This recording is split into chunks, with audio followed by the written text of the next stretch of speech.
Good morning, it's Natalie at Natalie Loves Keto, and today we're going to make garden fresh organic tomato sauce in February. I got 8 inches of snow last night, and I remember I got a ton of tomatoes in the freezer, so what a perfect day to do it. This is 51 pounds of tomatoes from my garden this summer. We're going to do a mild seasoned tomato sauce and an unseasoned tomato sauce. This is going to be keto. This is going to be low carb and no sugar added. Whatever you want to call it, it's just going to be tomatoes and spices and salt.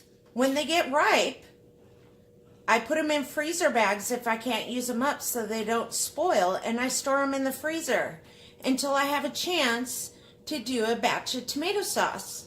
We're going to be pressure canning this batch, and we are going by the Ball Blue Book Guide to Preserving. Always follow Ball's guidelines on canning and pressure canning, water bath canning and pressure canning. You don't need a garden to do your own tomato sauce. Buy tomatoes on sale and cook them up. They don't have to be frozen either. Or when you buy tomatoes to eat, like on your low carb wraps or in a recipe, like on top of your tacos or stuff, you have tomatoes left over. I used to wind up throwing it away because tomato would go bad before I eat it, or I'd forget I have tomatoes in the fridge. Stick them in freezer bags, put them in the freezer, and just keep doing that until you get enough tomatoes to make your own tomato sauce. Okay, I'm ready to start cooking these tomatoes. I'm going to use my pressure canner, my Presto 21 quart pressure canner, because it has a heavy bottom on it. If you don't have a heavy bottom stock pot, you can put some water in the bottom of your pressure canner and put the stock pot in there and kind of do a double boiler so you don't scorch your tomatoes on the bottom. So I'm just going to start loading the tomatoes in the pressure canner and start to cook them down. Okay, I got this pressure canner full of frozen tomatoes. I'm going to turn the heat on medium low, and I'm going to start to let this cook down. As it cooks down, this is going to reduce a lot. So as it cooks down, I'll take my other frozen tomatoes and start adding it to the pot. I'm sure I can get all 51 pounds of tomatoes in this pot eventually, but it takes time. Keep your heat low. You don't want to scorch your tomatoes, and when you can stir, stir. Just remember to keep stirring and bringing the bottom to the top. It's been over an hour. It's been an hour and 20 minutes since I started from a full stock pot of tomatoes. I'm going to start cooking these down too in this stock pot. It is also a heavy bottom 1810 pot on the bottom there, so it'll do just fine. Tomatoes are simmering. They're starting to cook and get nice and soft to where they can go in the strainer.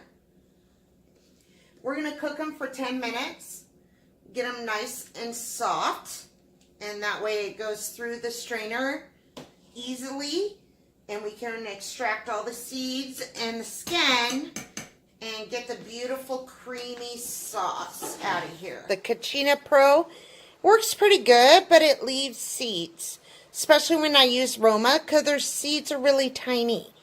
So I'm going to use the food mill to strain the tomato sauce. I have the smallest hole strainer in the food mill, and I'm just scooping the tomatoes in and turning it. We're just going to keep turning it. And sometimes I go backwards to clear it off. Hear all that water? And then I go forwards again. You hear that? Backwards. Then forwards. You hear it? Squish it out. Backwards. Then forwards. And that's how you really get all the pulp out of your tomatoes. That's all we're wanting. We don't want seeds or skin. So back it off so it cleans off the blade. And we got to take it apart dump out the pulp that we got in here, all the seeds and the skin, into the bowl and start again. Kind of, you can help it down in there so you're getting all your goodness. But like I said, we're going to run this twice. I never run pulp once. Run it twice. That way you get everything you worked for out of it. You hear that? I got way more. All right, so good morning. It is the next day. It took me all night to strain these tomatoes. I got all 51 pounds of tomatoes in this pot. Now we're going to bring this up to a simmer, and we're going to simmer this and reduce it to half. I wanted to pop in here and show you what I mean by simmer. Do you see how it's barely boiling, barely bubbling? We don't want it to boil. You see all this foam that's coming up? If you boil at a higher temperature than when I got it, and I have mine at medium-low, that would wind up boiling over on you, and you're going to have quite the mess to clean up. Now, I don't know about you, but I don't like cleaning messes. So, and also, it will burn on the bottom. You don't want your tomato sauce to burn on the bottom or scorch. So, I just come in here and I stir it and I bring the bottom up. See that? And I just go around. I make sure I get all the edges of the bottom. That's why I like this flat edge spoon here. And I just keep doing that. And I probably stir at least every 5 minutes. Keep doing that. We're going to half. So, see if you see this little notch right there? I had it right to the bottom of that notch. We have to go all the way down till it's half and nice and thick. You can see the sauce has reduced down to half. I'm going to pour this in another pot so I can clean up the pressure canner so we can start pressure canning the sauce. As you can see, when I stir down in here, so you know what to look for, is that it's a lot thicker and it mounds up on the spoon when I take it out. I hope you can see that. You see that? There's actually mass to it. It's not just juice. Okay? Alright. It also kind of coats the spoon. You see that? Okay. So I'm going to pour it in a pot. Get this pressure canner cleaned up. We're going to can this. If you're not canning this, then you stop right here. You can add the seasonings of your choice. Later I'll show you what seasoning I'm adding. Or you leave it as is and you just eat it, especially if you don't have a huge batch like this. Okay, if you're just doing like a jar or two, like 1 or 2 pints, you don't have to do anything. You can freeze it. So if you don't eat it all, you can freeze it. If you don't want to can it, or you don't have a canner and you're not into that. Okay, we're going to make the seasoning mixture that goes into our tomato sauce. We're going to start with 4 teaspoons of basil, 2 teaspoons of dried thyme, 2.5 teaspoons of dried oregano. The recipe calls, this is the Ball's Italian spice blend recipe. It calls for 1.5 teaspoons of rosemary and 1.5 teaspoons of dried sage. I do not can sage, it gets bitter. I don't know why they have that in there. So I'm omitting that.